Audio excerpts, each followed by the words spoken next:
merci beaucoup à vous tous de vous être rejoints à nous. Nous sommes ravis de pouvoir aborder ce sujet très important parce qu'en fait, la session d'aujourd'hui porte sur le plus grand changement dans la visibilité en ligne depuis le lancement de Google. Et c'est un changement qui détermine si les clients entendront parler en premier de vous ou de vos concurrents. Notre intention avec ce webinaire, c'est que vous repartiez avec un plan que vous pourrez appliquer quasiment dès demain, que vous soyez du côté marketing ou du côté technique. Enfin, peut-être commençons par nous présenter. Pour ceux d'entre vous qui ne connaissent pas bien FIMO, nous sommes une agence digitale internationale qui offre des services à la croisée du commerce en ligne, de l'orchestration de contenu, de la data et de l'IA. Et depuis presque 20 ans, nous apportons ce que nous estimons être les meilleures innovations sur ces sujets à nos clients. Et aujourd'hui, l'IA est littéralement au cœur de nos solutions et de nos services. Moi-même, je suis Arnaud Beuillard, le directeur commercial pour la France, la Belgique et le Luxembourg. Et depuis presque 5 ans, j'assure la réussite de nos clients sur ces marchés, appuyés par nos équipes d'experts et de delivery. Alexis, à toi. Merci Arnaud, je suis Alexis Gosselin, je suis donc un collaborateur au sein de notre centre d'excellence sur l'IA et je participe activement au benchmarking, à l'évaluation des différentes solutions sur le marché que nous pourrions à la fois employer en interne pour nos opérations internes et implémenter pour le compte de nos clients. Et je coordonne par ailleurs l'adoption de ces outils au sein de l'entreprise. Mon rôle ici aujourd'hui, ça va être de guider la conversation et de poser les questions qui, je pense, beaucoup d'entre vous se posent déjà.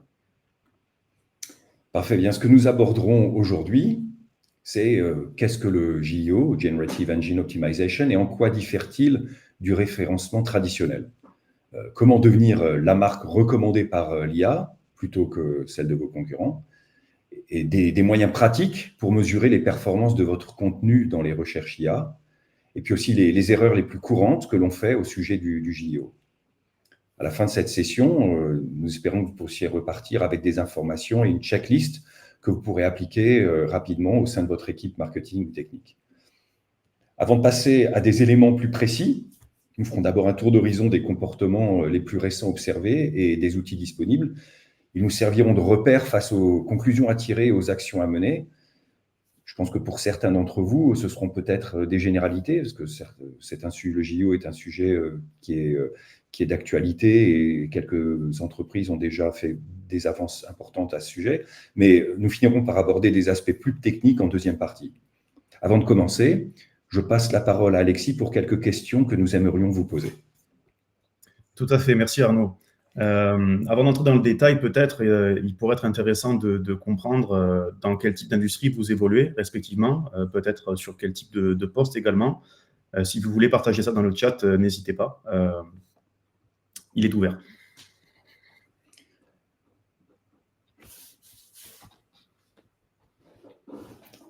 Ne soyez pas... oui.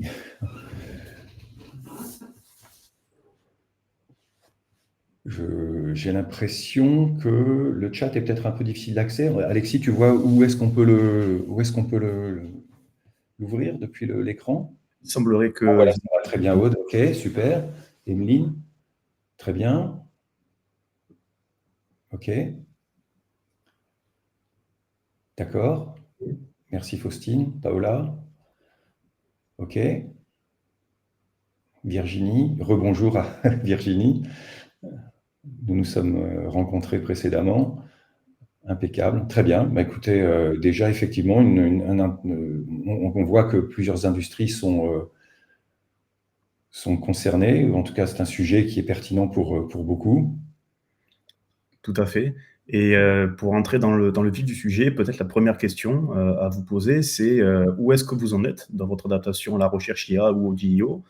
Par exemple, est-ce que vous en êtes encore au début, à l'exploration? Est-ce que vous testez peut-être déjà activement différentes tactiques? Est-ce que vous l'avez déjà intégré peut-être à certains aspects de votre stratégie? Encore une fois, si vous voulez partager avec nous dans le chat, n'hésitez pas. Ok, donc on a de l'exploration. Ok, beaucoup d'exploration, il semblerait.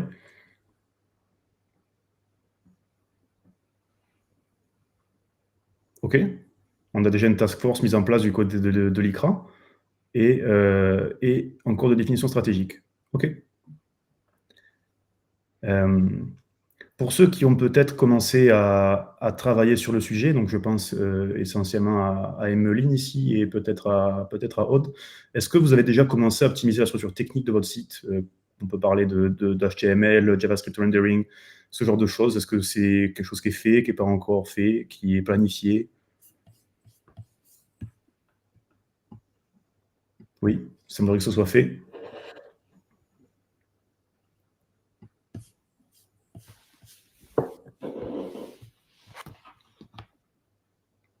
D'accord.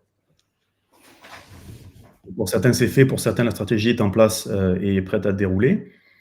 Donc, on vient de parler du technique, mais sur la partie contenu, est-ce que, et là, je m'adresse vraiment à tous, hein, pas seulement ceux qui ont commencé à travailler le sujet sur le plan stratégique.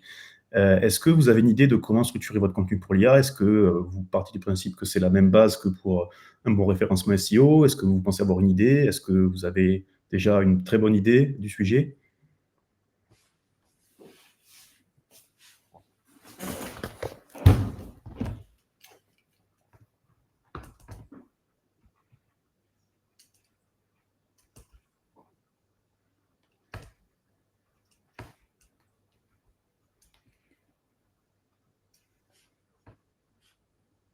OK. Très bien, Faustine. Bon, on a les attentes qui sont importantes, Arnaud, hein. Oui, Faut qu'on soit à la hauteur. parfait. Et peut-être la dernière question, merci Faustine. La dernière question qui peut-être est une des plus épineuses. Est-ce que vous avez déjà un moyen de mesurer la part de trafic en provenance des moteurs génératifs et des LLM? Est-ce que vous avez une idée? Est-ce que vous n'avez pas du tout cherché? Est-ce que vous ne connaissez pas les outils? Est-ce que là aussi, peut-être, c'est partie des attentes de ce webinaire? Faites-nous savoir. OK. Donc, vous avez déjà une idée, c'est en cours de mise en place. OK. GA4, OK, très bien.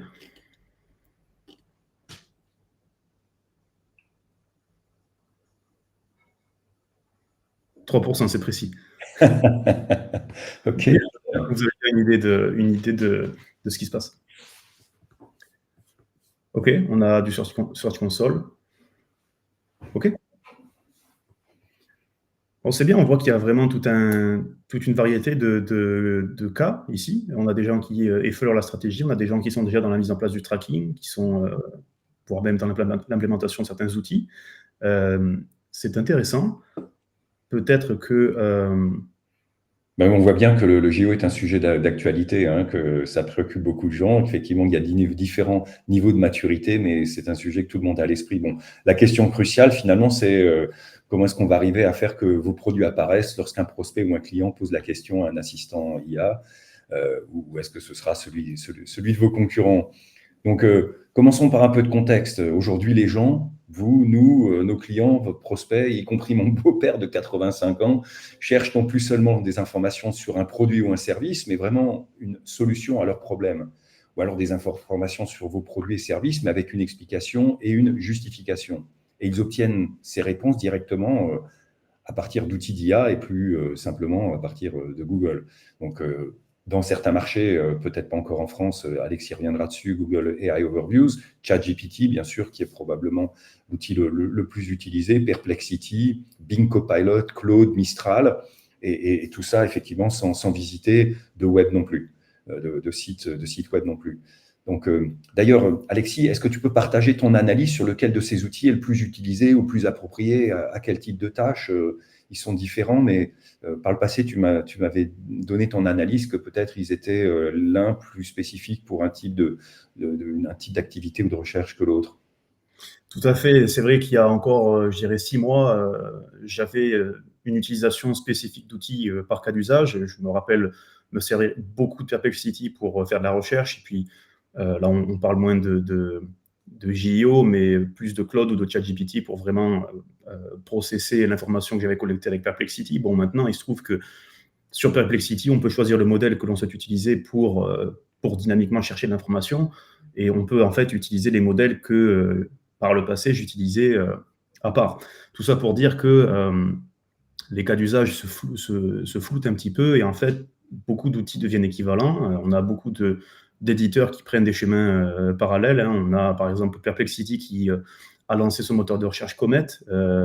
On a Google qui fait le trajet inverse, qui lance Overview. Alors, on n'est pas encore avec, qui d'ailleurs a Gemini aussi.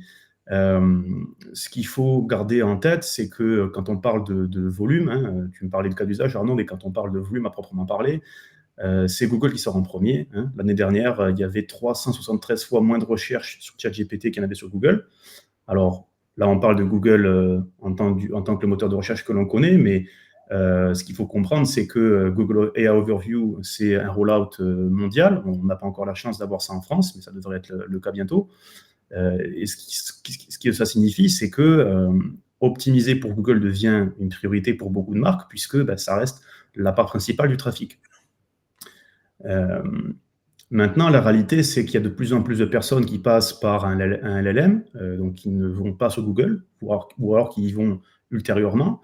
Et dans ce contexte, ça devient aussi prioritaire d'optimiser pour les différents LLM, en gardant en tête que bien que le playbook, j'allais dire, reste commun pour chacun de ces LLM, il y a des spécificités pour chacun des outils. Ils n'appellent pas les mêmes sources de la même manière, ils ne se servent pas des mêmes moteurs de recherche comme source prioritaire, etc. etc. Et là où on change un peu la donne également, c'est qu'on passe d'une logique de recherche par mots-clés à une logique de conversation. C'est une logique statique de recherche de mots-clés à une logique où, en fait, c'est une conversation itérative et où le contexte peut être ajouté étape par étape. Voilà. Oui, la conséquence, c'est que c'est une vraie révolution pour notre manière de générer l'acquisition. En fait, pour la première fois en 22 ans, le trafic de recherche de Google est en baisse. Et Gartner prévoit d'ailleurs une chute de 25%, 25% du volume de recherche traditionnel d'ici 2026. C'est demain. Il ne s'agit pas d'un changement progressif, c'est d'une transition lente à laquelle on doit s'adapter tranquillement. Tout ça est en train de se produire et à grands pas. Cela signifie que vous pouvez être classé numéro 1 sur Google et rester presque invisible dans les réponses générées par l'IA. Enfin, 25% de volume de recherche, de baisse de volume de recherche, ça reste une prévision, mais essayons déjà de voir ce qui se passe à l'instant T. Alors, nous disposons également de données provenant d'Adobe, basées sur plus d'1 milliard de visites sur des sites de vente au détail américains au cours des 12 derniers mois. Et sur cette période, les achats générés par l'IA sur les sites américains ont augmenté avec une croissance du trafic de 4700%.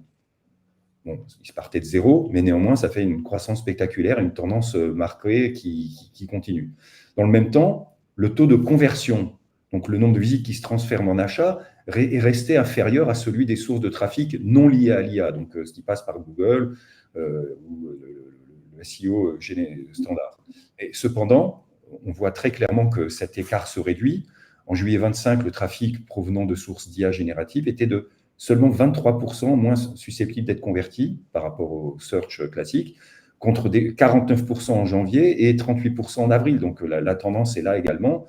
Non seulement une augmentation de trafic grâce au LLM, mais également une augmentation de la conversion. En conclusion, la question est de savoir quand est-ce qu'ils convergeront. Et d'ailleurs, c'est déjà le cas dans certains secteurs, comme celui des logiciels. Donc la probabilité de conversion est déjà là-bas plus élevée pour les sources de trafic générées par l'IA. D'ailleurs, tant qu'on est sur la partie statistique, Adobe a également mené une enquête auprès de près de 5000 consommateurs américains, là encore, sur l'habitude d'achat. Et 38% des répondants déclarent avoir déjà utilisé l'IA générative pour leurs achats en ligne et 52% qui pourraient le faire cette année. Donc, on est dans une quasi-totalité des gens qui s'en servent déjà ou qui le feront d'ici peu. On sait tous que outre-Atlantique, on a tendance en tout cas de notre côté de l'Atlantique, on a tendance à adopter les habitudes en provenance des États-Unis et d'Amérique du Nord avec un peu de retard. Des fois, ça prend 1 an, 2 ans, 3 ans, ça dépend des tendances. Là, on estime que ça devrait se faire beaucoup plus rapidement et qu'on parle de mois et pas d'années. Je pense à titre personnel que ce qui va vraiment propulser ça au premier plan, ça va être l'arrivée des overviews de Google quand ils arriveront. France, parce que c'est déjà présent dans plusieurs marchés. Et pour les personnes qui sont dans ce call, dans ce webinar, manifestement, j'imagine qu'ils sont concernés pour certains des marchés sur lesquels ils sont actifs. Tout à fait. C'est d'ailleurs, la France fait d'ailleurs partie est encore l'un des rares pays à ne pas avoir eu AI Overview. Il y a beaucoup de pays européens qui ont déjà accès. Donc effectivement, c'est déjà une priorité sur le plan européen si vous êtes en multimarché. La Belgique, par exemple. La Belgique, par exemple, l'Europe du Nord, l'Europe de l'Est aussi, par extension. Donc, on a vu que beaucoup de gens se servent déjà de l'IA pour faire leurs achats, mais comment ils s'en servent en pratique? Eh bien, il semblerait que, d'après cette étude, toujours d'Adobe, que le premier cas d'usage, ce soit de rechercher de l'information, avec 53% des répondants qui expliquent l'avoir fait. De manière annexe, les gens cherchent à avoir des recommandations de produits, peut-être de la même manière que ce qu'ils chercheraient à avoir comme expérience quand ils vont en magasin brick and mortar. Et donc, vraiment avoir le conseil d'un employé, si on prend l'exemple du brick and mortar. Le troisième cas d'usage, c'est de rechercher des offres promotionnelles notamment, et de trouver des idées cadeaux. Et le dernier cas d'usage, c'est de trouver des produits uniques, voire essayer virtuellement des articles. Voilà, ça, c'est les 5 grands cas d'usage qui ressortent. Ce qu'on comprend à travers ces statistiques, c'est que l'IA s'est déjà intégrée au shopping en ligne, et elle s'est déjà intégrée à plein de dimensions du shopping en ligne. Voilà. Je pense qu'on a tous, en particulier les gens, les personnes parmi vous qui travaillent de près ou de loin avec le SEO, on a tous déjà vu ce genre de choses sur LinkedIn, que ce soit sur les 16 derniers mois ou même plus tôt, sur les années qui ont précédé. On a une impression de déjà vu un petit peu, on assiste un petit peu au même backlash qu'avec les principales mises à jour core update de Google qu'on a pu avoir en 2024 ou par le passé en 2020, en 2012, en 2011. Il y avait par exemple en 2011 l'update Panda qui avait pénalisé les sites avec du duplicate content et du spammy content, où il y avait eu une perte généralisée de 12% de trafic pour ces derniers. On a eu des classements qui ont été en dégringolade en 2012 avec l'update Penguin qui visait à pénaliser le link building massif. Ou encore donc avec la core update de 2024 qui a désindexé en 24 heures près de 800 sites qui étaient jugés de mauvaise qualité, en tout cas avec un contenu qui laissait à désirer. Cette fois, c'est différent. On ne parle pas de changement d'algorithme, on parle vraiment d'un changement comportemental. Ce n'est pas la technologie qui change, même si un petit peu, on y reviendra. C'est avant tout le comportement du client qui change, et c'est à ça qu'il faut s'adapter. Bon, donc le Generative Engine Overview Optimization, ça consiste à s'assurer que les produits, le contenu et l'expertise de votre marque sont pris en compte lorsque les IA, LLM génèrent des résultats à partir d'outils qu'on a cités, sans visiter votre web.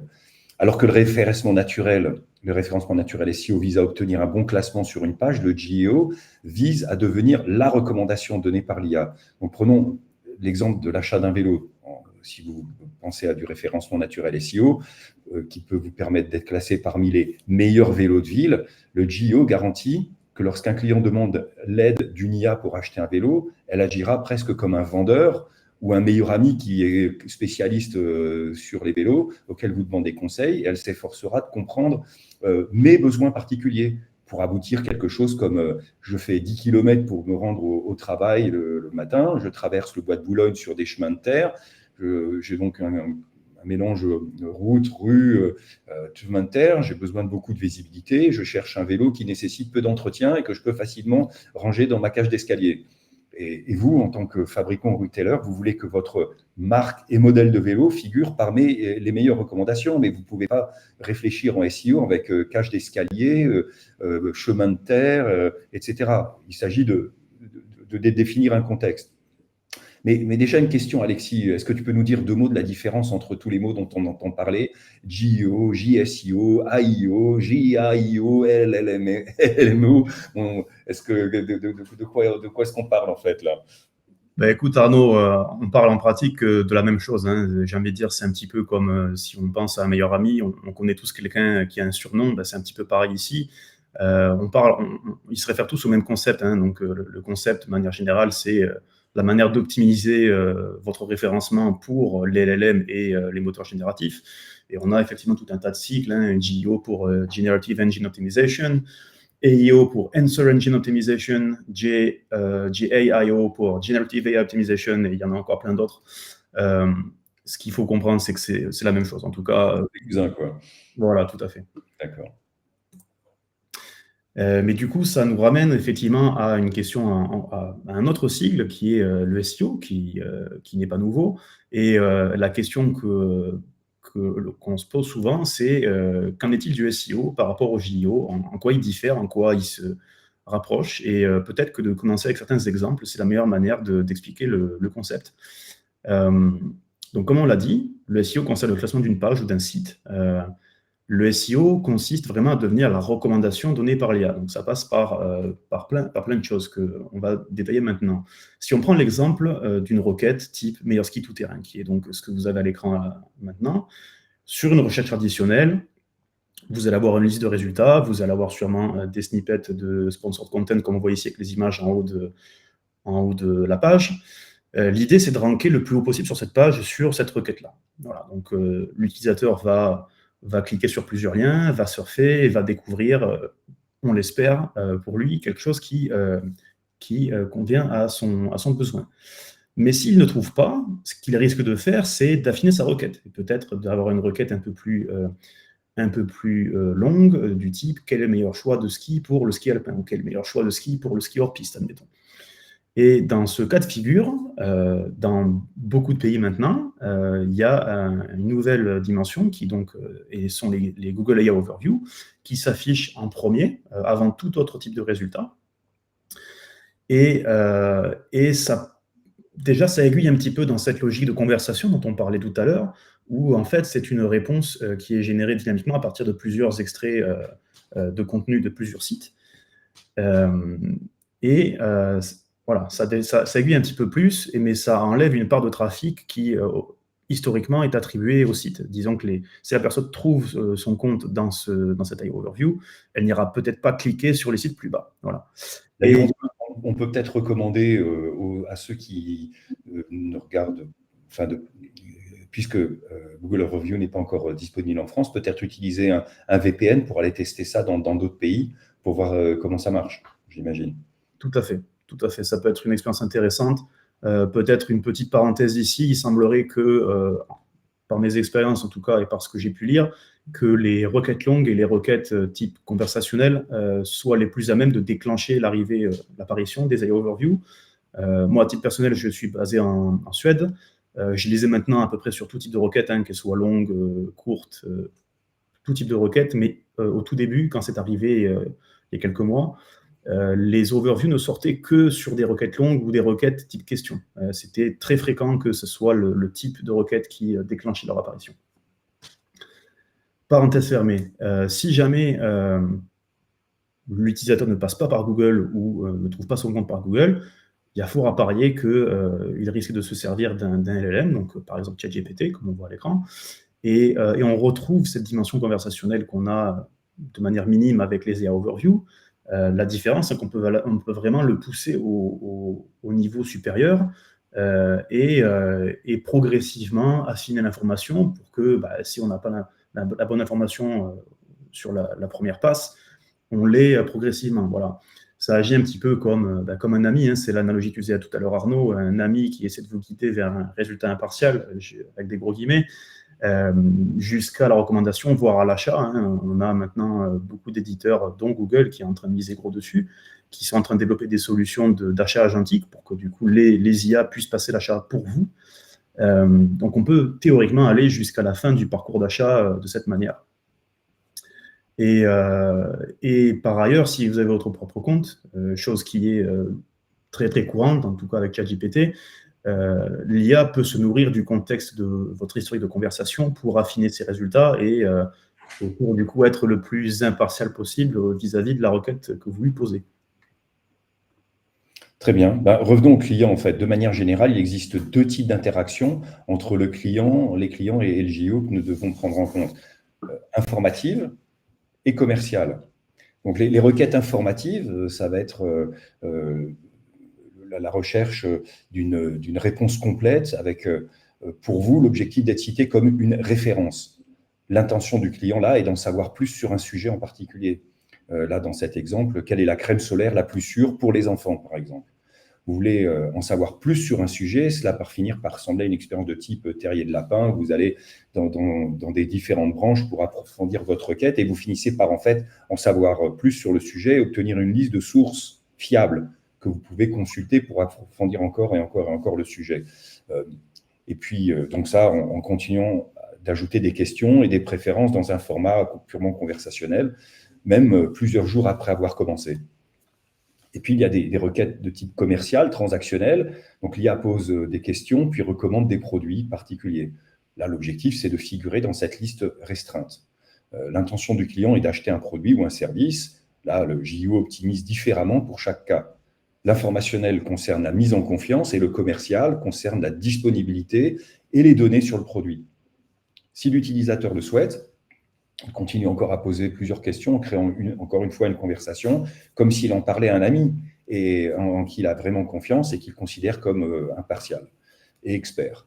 Le point essentiel à retenir ici est que vos métadonnées riches sur les produits, y compris les avis, la disponibilité, les frais d'expédition, etc., seront répertoriés afin de générer du trafic vers votre site. Il faut que vous soyez certain que toutes les informations dont vous disposez soient exploitables par des LLM. On y reviendra rapidement un peu après.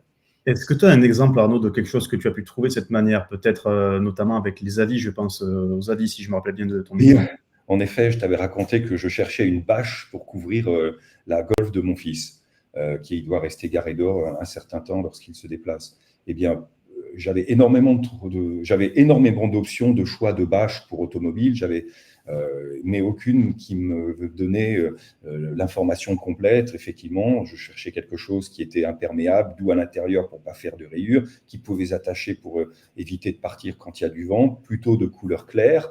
Et en fait, les fournisseurs de bâches donnaient très peu d'informations. Et c'est grâce, en posant la question à ChatGPT, grâce à l'exploitation d'avis clients, que j'ai fini par trouver le bon modèle, avec les petites poches pour mettre les rétroviseurs sur les côtés, pour qu'elles soient bien stables et en position, et pas trop grandes, pour pas que ça ait l'air d'une bâche agricole posée sur un véhicule sur notre voie de garage. Donc voilà, c'est grâce au LLM que j'ai pu obtenir une recommandation pertinente qui est allée chercher l'information, non pas directement sur le site, mais dans les avis clients. Alors, prochain sujet, comment effectivement pratiquement devenir une marque recommandée par l'IA? C'est une question essentiellement de confiance et les outils doivent vous considérer comme une source fiable. Tout à fait. Et d'après notre expérience chez Vaimo, il semblerait qu'il y ait 3 piliers qui jouent énormément sur cet aspect citation. Ça va être essentiellement l'autorité. Donc, encore une fois, là, rien de nouveau par rapport à ceux qui nous écoutent, qui sont déjà dans le SEO. L'autorité est déjà importante, ça l'est encore plus maintenant. Il y a les backlinks, évidemment, il y a les mentions, les références, comment votre marque est citée et avec quel volume sur différentes plateformes. On peut penser à Reddit, on peut penser à tout un tas d'autres plateformes. Quelle est la réputation de votre marque, en fait, et sa visibilité. Ensuite, il y a la pertinence. Est-ce que votre contenu répond aux besoins des clients? Est-ce qu'il permet de répondre à leurs besoins à chaque étape de leur parcours d'achat? Est-ce qu'il est assez authentique pour pouvoir se démarquer vis-à-vis de votre concurrence? Toutes ces choses-là. Et puis, inévitablement, il y a la technologie qui est important aussi. Faire en sorte que en fait, l'IA puisse accéder à votre site et à l'interpréter. Donc, ça passe par tout un tas de choses. On a le schéma markup qui était encore une fois déjà important pour le SEO. On a l'optimisation HTML, limiter au maximum le JavaScript rendering. Il y a tout un tas de choses qui passent par l'aspect technologie. Mais si on se concentre sur l'aspect de pertinence, donc qui est le deuxième pilier sur la slide que vous avez à l'écran, c'est vraiment quelque chose d'important. C'est, comme on l'a dit, on est dans une logique conversationnelle. Donc, est-ce que le contenu que vous avez sur votre site peut être utilisé par une IA, par un LLM, de manière à répondre de manière pertinente à une question posée dans un chat? C'est ça vraiment le fond la meilleure manière d'optimiser, puisqu'on ne se résume pas à des mots-clés, c'est un concept d'entité et d'intention de recherche. Encore une fois, ça sera familier aux personnes qui travaillent dans le SEO avec les cocons sémantiques. D'ailleurs, si on peut imaginer ça de cette manière-là, l'idée, c'est d'avoir une mind map, un cocon sémantique d'entités reliées qui permettent à l'IA d'interpréter votre marque, votre service, votre produit d'une certaine manière pour que quand la question posée touche au contexte dans lequel vous évoluez, vous soyez en fait la réponse la plus pertinente. C'est ça l'idée. Donc, les LLM utilisent des outils de recherche classiques. On a ChatGPT qui a tendance à préférer Bing. On a d'autres outils qui ont leurs préférences, mais c'est essentiellement Google pour l'ensemble, Bing par ailleurs. Et c'est d'ailleurs essentiellement la première action qui se passe en pratique. La deuxième action qui se passe après que vous tapez un prompt. Quand vous tapez un prompt dans un LLM, ce qui se passe, c'est que la première étape, le LLM va aller chercher dans son corpus d'entraînement pour voir si la réponse il s'y trouve déjà, en général dans des requêtes de type commercial, donc avec les exemples qu'on a présentés au préalable, le LLM se rend compte que la réponse n'y s'y trouve pas, et ensuite il va donc aller chercher l'information sur Internet, donc sur Google, sur Bing, etc. Ou peut-être, Alexis, en tout cas chercher une information plutôt générique, parce que les modèles d'entraînement ne sont pas changés en permanence. Le scripting se fait pour une partie périodiquement et pour une partie effectivement au moment de la requête. Donc si c'est une requête purement commerciale, le système va aussi s'assurer qu'il va aller chercher les informations les plus actuelles, effectivement sur les caractéristiques des produits les plus récemment mis, des services mis commercialisés, la disponibilité des produits, etc. Tout à fait. Et de toute façon, ce processus, il est algorithmique, c'est un petit peu propre à chaque éditeur, mais effectivement, de manière générale, le LLM se rend compte que la donnée n'est pas dans son corpus d'entraînement. En général, la réponse s'arrête au corpus d'entraînement quand c'est des questions d'ordre général. Donc, typiquement, quelle année est mort Monsieur Kennedy, ce genre de questions, il n'y a pas besoin d'aller chercher sur Internet. Quand ça devient un peu plus complexe, automatiquement, il va aller chercher sur Internet ou sur ses sources externes. Ça peut être des sources de données connectées au LLM ou à l'interface que vous utilisez. Ça, ce n'est pas nécessairement Internet, Google. Une fois que donc le contexte a été récupéré, il y a une partie de chunking. Ce qu'on appelle le chunking, c'est que le LLM va aller chercher l'information sur différentes sources et il va en fait décomposer les différentes pages qui sera les visiter pour n'extraire que les morceaux qui sont les plus pertinents par rapport à la requête. Pour trouver donc ces correspondances, on en revient à cet aspect pertinence avec la question posée. Et ensuite, ça va agréger toutes ces petites parties pour former la réponse qui va vous être présentée. Ce qui signifie donc que pour le JO, votre contenu il doit être aussi structuré, puisque non pas comme juste une réponse, mais comme une réponse, pas seulement comme juste un texte. Et ce qui aussi est important, c'est que chacun des blocs de votre page, prenons l'exemple, je ne sais pas, d'un article de blog, que chaque paragraphe de votre article de blog puisse à lui-même répondre à une requête. C'est ça la logique. Avant d'optimiser pour couvrir un sujet de A à Z, l'idée là, c'est qu'on puisse décomposer chaque morceau, que chaque morceau peut être réexploité par l'IA de manière autonome sans avoir le reste du contexte de la page. Ça passe aussi évidemment par la lisibilité. Est-ce que c'est facile ou pas à parcourir pour l'IA? L'IA est assez friande d'en-tête, de liste à points, de tableaux. Il semblerait que ce soit plus simple pour interpréter l'information que des gros blocs de texte ou beaucoup d'images. Mais si on revient par exemple avec notre analogie, avec le magasin de vélo spécialisé dont on parlait tout à l'heure, Arnaud, avec l'exemple du Bois de Boulogne pour aller au travail, le contenu que vous avez sur votre site, ça va être le manuel de formation de l'IA. Ça va être le contexte par lequel elle va apprendre à vous recommander ou pas. Et donc, ça nous amène aussi un petit peu à penser, il y a beaucoup d'aspects qui touchent au framework EE80 de Google, que, encore une fois, toutes les personnes de l'audience qui travaillent dans le SEO connaissent. L'analogie qu'on peut faire, c'est que ce triptyque, donc autorité, pertinence, technologie, ça va être un petit peu le framework pour faire en sorte que les LLM vous recommandent. Là où le format EE80 de Google va décider comment référencer sur Google, comment faire en sorte que quel résultat arrive sur quelle position. Tu peux rappeler EE80 brièvement? Bien sûr, c'est pour ceux qui ne connaissent pas, c'est expérience, expertise, authoritativeness, donc votre autorité, and trustworthiness. C'est vraiment un set de paramètres qui sont utilisés par Google pour catégoriser les sites et leurs pages. Et en fait, pour les LLM, ce n'est pas la même chose. Tout à fait. C'est pas la même chose. C'est pas aussi formalisé, hein. Ça, ces 3 piliers, c'est ce qui rejaillit de notre expérience terrain. Mais essentiellement, ces 3 piliers actent comme le EEAT de Google pour déterminer comment ressort une marque sur un LLM ou un moteur génératif. En conclusion, si on ne donne pas assez de détails ou que les détails ne sont pas amenés de la bonne manière, soit ma marque ne ressortira pas, soit pas de la bonne manière, pardon, donc pas dans le bon contexte, soit elle ne sortira pas et donc potentiellement vous prenez le risque que ce soit un concurrent qui sorte. D'accord. Donc c'est clair, mais donc si je résume, c'est une question de contenu, c'est une question de contenu structuré, clair, nous établit comme une autorité avec les références, les backlinks et les citations d'experts, et c'est du contenu qui, par bloc, fait sens en lui. C'est ça. Et qui est lisible et structuré pour être facilement compris par le LM et avec des informations par tableau qui donnent de la donnée vraiment. Donc évidemment, si je parle de mes beaux produits cosmétiques ou de mes vêtements ou de mes belles vacances, c'est difficile de faire des tableaux techniques, mais néanmoins, dans la manière de formuler la description de mes produits, il faut prendre cette structure de contenu en compte. Tout à Mais fait. pour les techniciens qui sont parmi nous aujourd'hui, rassurez-vous, le JU ne nécessite pas de faire une refonte totale de votre écosystème parce qu'en pratique, 80% du job reste le même que celui que vous feriez pour avoir de bons résultats SEO. Donc, il ne s'agit pas de remplacer vos process existants, mais de bien les ajuster et de les compléter pour permettre à l'IA et aux moteurs de recherche d'utiliser ce qui existe déjà, mais en mieux. Et je pense que il y a quelques priorités à établir là-dessus. Alexis, tu peux nous les préciser?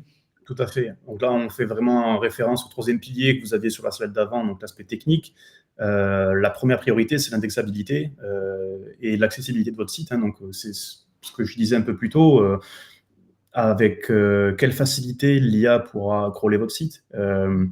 Est-ce que votre site est optimisé mobile? Est-ce que votre HTML est assez propre pour que l'IA ne passe pas trop de temps à analyser et interpréter votre code? Ça va aussi passer par la qualité de la structuration de vos données et de vos flux de données. Donc, est-ce que votre schema markup il est clair? Est-ce que vos fils d'Ariane sont cohérents? Est-ce que vous êtes connecté au knowledge graph? Toutes ces choses-là. Et la dernière priorité, ça va être plus sur la manière dont vous gérez la mise à jour de vos contenus. Il y a un des aspects très importants pour rester dans de bonnes positions, en tout cas pour être référencé de la bonne manière et souvent par les LLM, c'est d'avoir un contenu qui est mis à jour régulièrement. Il semblerait que les best practices, ce soit de mettre à jour les contenus au plus espacé tous les 6 mois.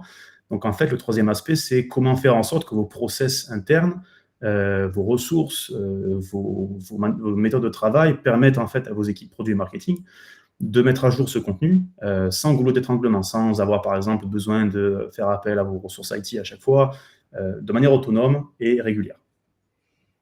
Ok, donc si on résume un petit peu, il faut donc structurer le contenu pour faciliter sa recherche, donc rédiger du contenu avec des titres clairs, des résumés courts et des listes à points afin que les moteurs génératifs puissent le comprendre rapidement.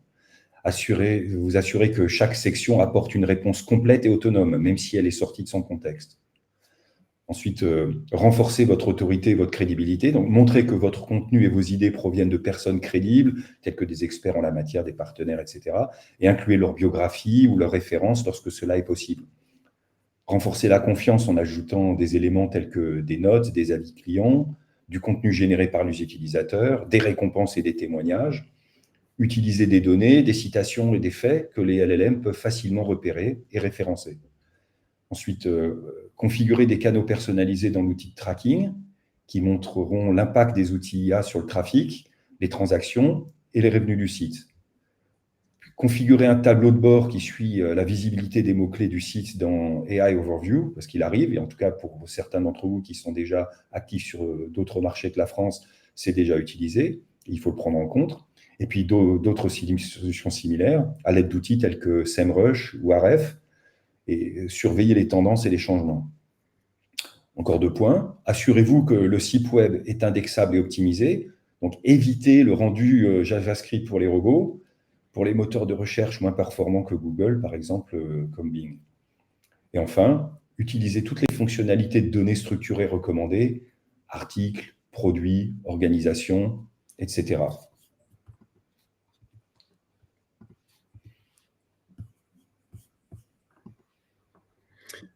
En résumé, donc, ce qui compte le plus, c'est d'avoir des signaux d'autorité forts, des signaux de pertinence forts, une clarté technique.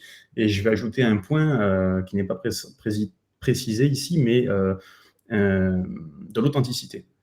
Parce que ces trois dimensions sont importantes, mais l'authenticité, donc je vais définir l'authenticité par à quel point votre contenu est unique et ne peut pas être copié. C'est vraiment les 4 dimensions qui vont faire que l'IA vous recommandera, vous, en particulier, dans le bon contexte et aux bonnes personnes au bon moment. Voilà, donc l'objectif, ça reste clair. Hein. Pour les requêtes informationnelles, c'est d'être cité comme une autorité en la matière. Et pour les requêtes commerciales, c'est d'être recommandé avec des produits adaptés au cas d'usage précis auquel vous essayez de répondre avec votre produit. Donc, on a cette liste de contrôle, le résumé général, mais qu'est-ce qui est important au niveau stratégique? Donc, qu'est-ce qui est important de comprendre au niveau stratégique? Eh bien, dans ce monde, on va dire, concurrentiel sur l'offre, il y a quelque chose qui, moi, me tient particulièrement à cœur, c'est que les entreprises, donc vous, messieurs, mesdames, doivent vous efforcer de revendiquer votre domaine. Par exemple, nous connaissons cette catégorie par cœur, nous la vivons corps et âme. J'ai une discussion avec une marque de ski bien connue avec laquelle nous travaillons au sujet de l'optimisation générative pour eux. Et il est apparu clairement que ce qu'ils voulaient vraiment, ce n'était pas seulement un meilleur classement dans les résultats de recherche, mais ils voulaient que l'IA comprenne quelle était leur façon de fabriquer des skis et pourquoi, d'après eux, c'était la meilleure en ligne avec leur philosophie. Donc, s'ils écrivent et créent du contenu sur cette méthode, sur son importance, sur ce qui la rend meilleure, ils peuvent réellement être recommandés par l'IA. Parce que certains clients veulent vraiment le meilleur savoir-faire et maintenant, l'IA peut comprendre et amplifier cette histoire spécifique à chacune des entreprises. C'est un changement de mentalité très puissant. Au lieu de dire « nous sommes bon marché » ou « nous sommes les meilleurs en général » ou « nous avons cette offre de produits, etc. » et donc de simplement jouer avec le référencement, les entreprises devraient dire « voici pourquoi notre méthode est supérieure par rapport à notre conviction » et certainement aux attentes de votre cible, de vos clients potentiels. Donc, si votre marque a une véritable philosophie de produit, une culture significative ou une approche unique, vous devez absolument l'utiliser. Racontez votre histoire et rendez-la visible. C'est ainsi que vous gagnerez à long terme dans le domaine du référencement JIO. D'ailleurs, en parlant de référencement, on ne peut pas parler de référencement JIO sans parler de mesurer la performance. Et c'est vraiment à ça sur lequel on veut passer sur la dernière partie de cette présentation, c'est comment on peut faire en sorte d'avoir une idée des résultats générés par nos efforts. Donc, vous allez passer du temps, vous le faites déjà d'ailleurs pour certains d'entre vous, du temps, des ressources et un budget sur le JIO, de la même manière que vous le faites très sûrement pour le SEO. Ça va être important de mesurer le ROI de ces initiatives. Et il va falloir définir donc des indicateurs spécifiques et des mesures spécifiques par rapport à vos indicateurs commerciaux et peut-être par catégorie. Là où, historiquement, on passe beaucoup de temps à traquer des mots-clés, en tout cas des mots-clés de courte traîne, je dirais, de longue traîne aussi, selon les cas d'usage, mais ça va être l'idée là de suivre soit des mots-clés de longue traîne qui pourraient être inclus dans des conversations. On parlait de logique conversationnelle. Hein, l'idée, c'est pas de penser mots-clés, c'est de penser à des groupes de mots-clés ou des groupes d'entités, c'est ce dont je parlais tout à l'heure, qui pourraient être inclus dans des requêtes que vos clients potentiels pourraient générer à un moment X ou Y de leur parcours d'achat. Il y a plusieurs manières de procéder. Il n'y a d'ailleurs pas de manière universelle. Il y a certaines personnes qui... quelqu'un parlait de GA4, je m'excuse, j'ai perdu le nom. GA4, c'est une possibilité effectivement de mesurer le trafic en provenance des LLM en suivant certains aspects particuliers. Il y a aussi les solutions built-in pour la mesure du trafic LLM. Alors, il y a deux types de solutions. Il y a les solutions... les fonctionnalités intégrées à des solutions SEO existantes, donc je pense à notamment SEMrush et Ahrefs, qui ont développé leur propre méthode de tracking, qui sont pertinentes. Là, c'est Ça se débat, hein, on peut lire de tout. J'ai lu personnellement que les résultats de ces fonctionnalités notamment SEMrush laissent parfois à désirer. Il semblerait que certains experts SEO en disent beaucoup de bien, certains en soient un peu plus dubitatifs. Et il y a ensuite les solutions qui sont vraiment pensées dès le départ exclusivement pour la mesure de votre position de recherche sur l'LLM, et je pense à Mint notamment, mint.ai, je pourrais le marquer dans le chat plus tard. Française, messieurs, dames. Et une solution française, si je ne m'abuse, qui pour le coup est très efficace aussi pour commencer. Voilà. Donc je dirais pour commencer, il faut commencer simple. Il faut commencer simple avec peut-être tout simplement par Search Console, Google Analytics, avoir une idée de quelles sont les requêtes. Voilà, encore une fois, c'est la même chose qu'en SEO. Quelles sont les requêtes pour lesquelles je veux sortir? Quelles sont les conversations dans lesquelles ces requêtes peuvent sortir, et traquer pour ces requêtes. Il y a une manière aussi toute simple de le faire, c'est vous de tester vous-même, de poser les questions que vos clients pourraient poser dans un LLM. Donc, si vous allez sur ChatGPT, de poser les questions que vous considérez que votre client pourrait poser. Idéalement, faites ça en navigation privée ou hors compte, sinon votre historique va biaiser vos résultats, mais ça peut déjà être un très bon départ pour avoir une idée de comment vous ressortez et si vous ressortez tout court. Voilà. Donc, ce que tu nous dis, c'est qu'en fait, le thermomètre n'est pas vraiment cassé, mais il n'y a actuellement pas encore de super bon thermomètre très précis pour mesurer tout ça. Beaucoup de gens travaillent dessus, et néanmoins, il faut quand même essayer de prendre la température régulièrement pour voir où on en est. C'est ça. Disons qu'on a de plus en plus de clarté maintenant sur la manière dont les LM référencent les résultats, mais il y a encore beaucoup d'aspects qu'on ne connaît pas, qui ne sont pas publics. Donc, on arrive à cette clarté, mais on n'y est pas encore. Et dans l'entre-deux, malheureusement, il y a beaucoup de solutions qui se prétendent être quelque chose qui, en fait, ne sont pas vraiment. Donc, restez sur des basiques. On va commencer avec des bases. Et puis, si vous voulez aller plus loin pour vraiment avoir une idée plus précise, soit passer par des solutions existantes qui ont déjà une certaine crédibilité, soit sur des pure players qui ne font vraiment que ça, qui sont spécialistes de la chose. D'accord. On disait en début de présentation qu'on allait mentionner quelques erreurs à éviter, au-delà de trop se fier à des outils de mesure actuels. Qu'est-ce que tu pourrais recommander d'autre? Tout à fait. Il y a 3 grandes erreurs, en tout cas c'est ce qu'on a pu constater chez Waymo, qui reviennent fréquemment. La première erreur, c'est de traiter la recherche JO, de traiter l'optimisation du référencement pour les LLM et les moteurs génératifs de la manière traditionnelle. Alors quand je dis de manière traditionnelle, c'est de traiter ça avec le playbook SEO qu'on avait en 2015. Voilà. Bon, qui de toute manière n'est plus vraiment idéal en 2025 si on parle purement de SEO. Mais ce que je veux vraiment dire par là, c'est qu'on ne cherche plus à ranker pour des mots-clés, en tout cas plus seulement pour des mots-clés. On cherche à être apparent dans les bonnes conversations, au bon moment et de la bonne manière.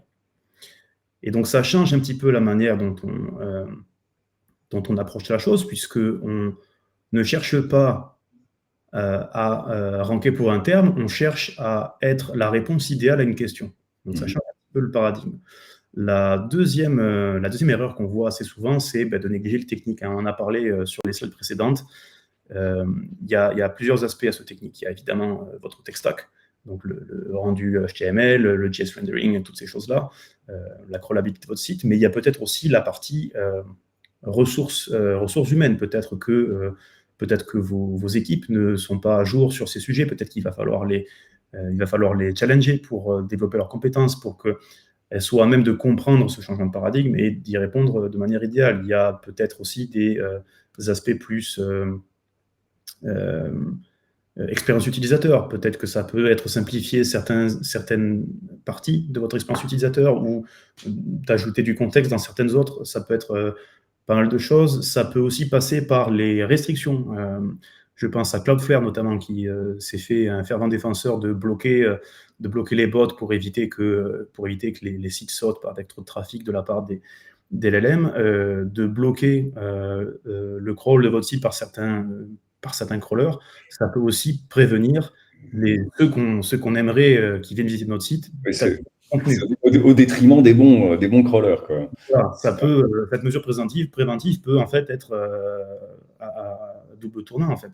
Oui, mais en fait, Alexis, tu le sais, c'est le point qui pêche le plus dans les situations sur lesquelles nous travaillons. Cette préparation technique, cette architecture technique du site. Tout Parce à que, fait. effectivement, tu l'as dit, c'est ce qui est perçu intuitivement sur ce CGIO, c'est une grosse question de contenu. Qu'est-ce que vous racontez, comment vous le racontez, on l'a évoqué plusieurs fois maintenant. Mais techniquement, est-ce que le LLM peut réellement lire ce texte? Parce que vous pouvez tout à fait avoir ce contenu écrit, mais il n'est pas facilement accessible par le LLM, et donc il est quasiment ignoré. Et donc, vous avez fait un super effort rédactionnel, vos équipes produits ont fait du super boulot, vous avez mis en place même les process dont on parlait pour faciliter la mise à jour de contenu, mais malheureusement, techniquement, il n'est pas présenté d'une manière lisible, accessible par le site. D'ailleurs, ce sont des principes qui sont assez proches de ce qu'on fait sur le plan technique pour le SEO, il faut l'avouer. Mais aujourd'hui, ça devient réellement critique. Et notre approche de résolution, d'optimisation, elle est effectivement en grande partie technique sur comment est architecturé votre site.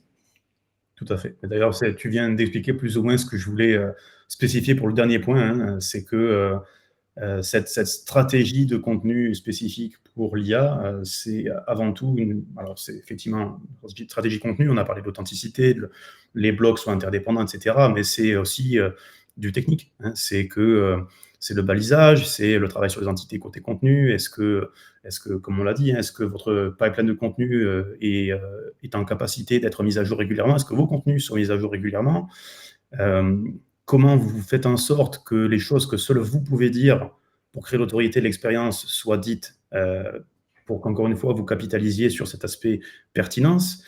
Voilà, c'est aussi un détail, hein, j'en parlais en introduction, votre site n'est plus la seule source d'information sur votre marque. Il y a tout un tas d'autres plateformes. On pense aux réseaux sociaux, évidemment, on pense aux plateformes de streaming, on pense à YouTube, on pense à Reddit.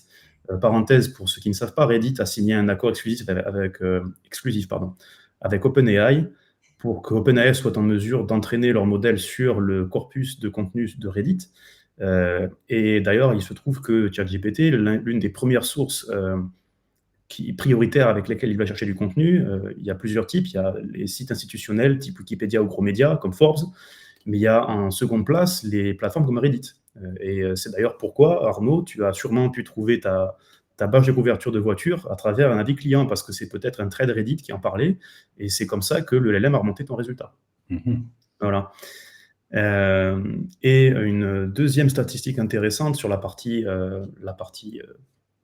manière de collecter le contenu, il semblerait que les mentions de marque, donc encore une fois, hein, sur des plateformes type Reddit, YouTube, en fait, des plateformes qui ne sont pas owned, des plateformes qui ne sont pas les vôtres, les mentions de marque ont 3 fois plus d'importance que les backlinks pour apparaître dans les AI Overview de Google. Voilà, c'est une étude d'AREF qui a été réalisée récemment, 3 fois plus importante que les backlinks. Donc, la stratégie de backlink qu'on avait par le passé, elle n'est peut-être pas désuète, mais elle a tout du moins pas la même importance que ce qu'elle avait avant.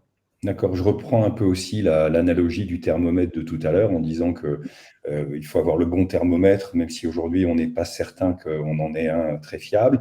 Néanmoins, vous allez continuer à mesurer, essayer de mesurer la température de l'eau. Le problème, c'est de savoir comment vous faites chauffer l'eau.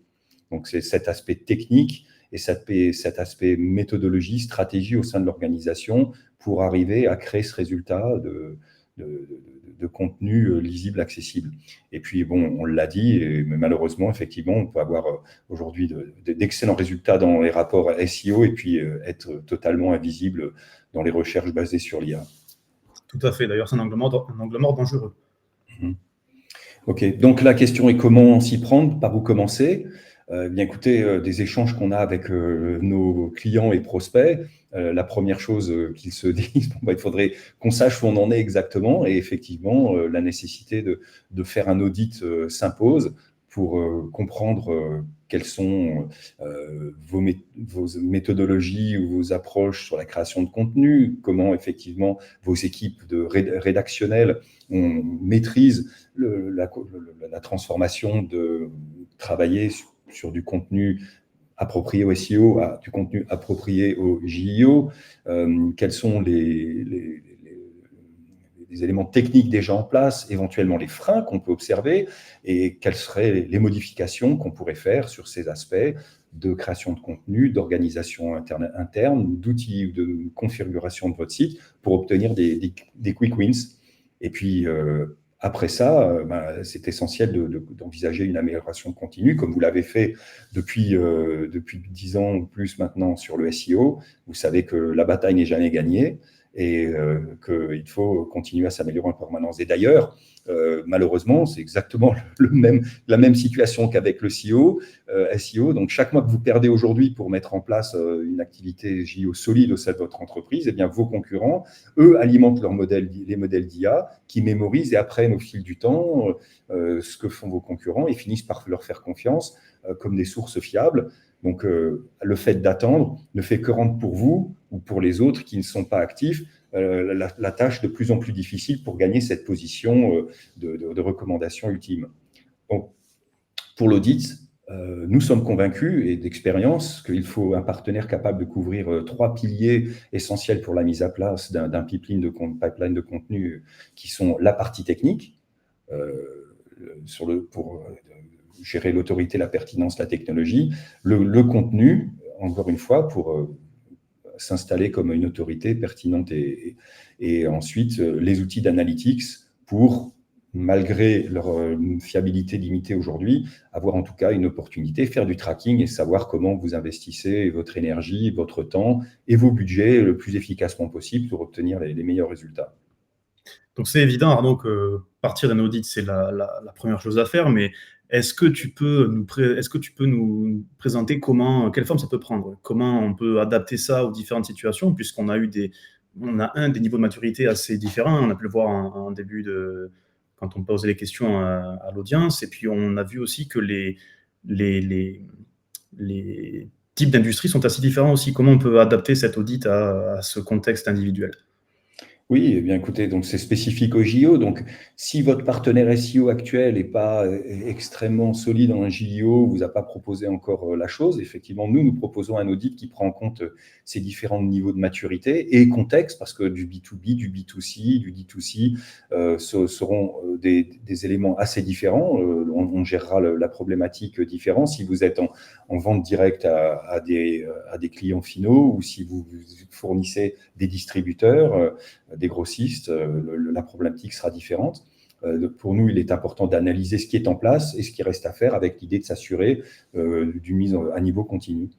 Les comportements de vos clients et prospects vont continuer d'évoluer, les technologies aussi, elles suivront, elles innoveront même.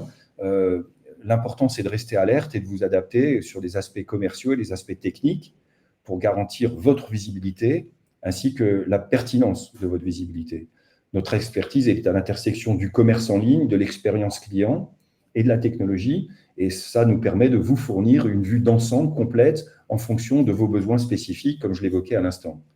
On a donc 3 niveaux d'audit que nous proposons. Un corps qui est pour obtenir des gains rapides après avoir fait un bilan de santé.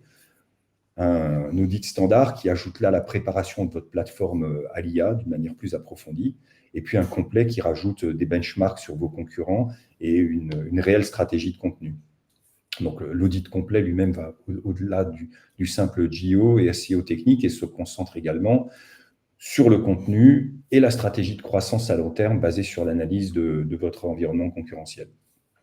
N'hésitez pas à me contacter pour plus de détails et voir quel format d'audit pourrait éventuellement vous faire le mieux avancer sur le sujet. Alexis, tu as peut-être déjà noté quelques questions. Est-ce que notre audience aimerait nous challenger sur certains aspects ou nous demander des précisions, des éclaircissements? Messieurs, dames, n'hésitez pas dans le chat. Oui, je vois la présentation. Effectivement, elle vous sera partagée sans problème. Merci Aude, c'est très gentil. Merci beaucoup Virginie, c'est très sympa. Merci Emeline, c'est sympathique. On se reparle dans l'après-midi, je crois. Excellent. Donc, pas trop de questions, mais de l'intérêt. Merci beaucoup d'avoir souligné l'intérêt que ça vous a apporté. Merci Faustine, c'est très aimable. Merci. Impeccable. Écoutez, donc effectivement, le stack, la présentation sera partagée et nous serons ravis de répondre à vos questions plus directement lorsque vous en aurez le temps. Parfait. Écoutez, merci beaucoup pour le temps que vous nous avez consacré et nous sommes ravis de reprendre ces échanges à votre convenance. Bien bonne journée à vous tous et à vous toutes. Et pour ceux que je dois encore rencontrer cet après-midi ou ce matin, à très bientôt. Bonne journée à vous. Merci à tous, bonne journée.